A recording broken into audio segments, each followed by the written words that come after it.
In today's video, I'm going to teach you how to open AI or EPS files inside Figma without having Adobe Illustrator.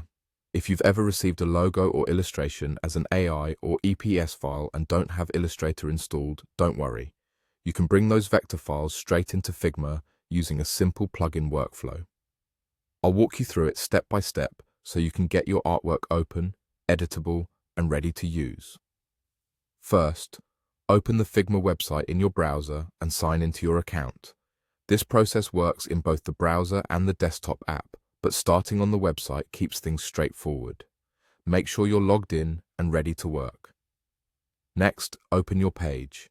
That means selecting the Figma file and the specific page where you want the AI or EPS content to appear.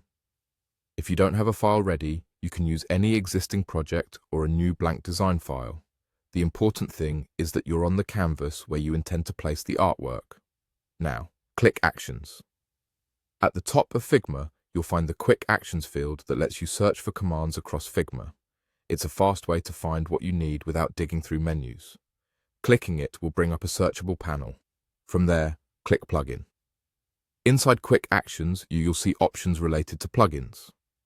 This is where we'll access the tool that converts AI and EPS files for use in Figma.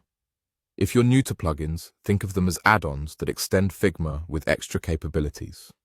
In the search field, enter Convert AI and look for the option labeled Monkey. Select that plugin from the results.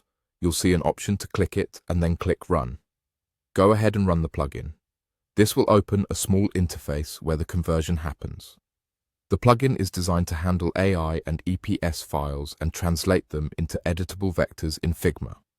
If your file is large or complex, give it a moment. Conversion time can vary based on detail and layers. Once the plugin is running, feel free to explore. You can review how the artwork imports, check that layers and groups make sense, and start adjusting colors, strokes, or text as needed.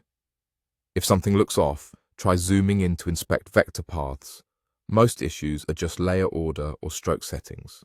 For best results, keep your Figma file tidy by naming frames and grouping related elements as you go. And that's it.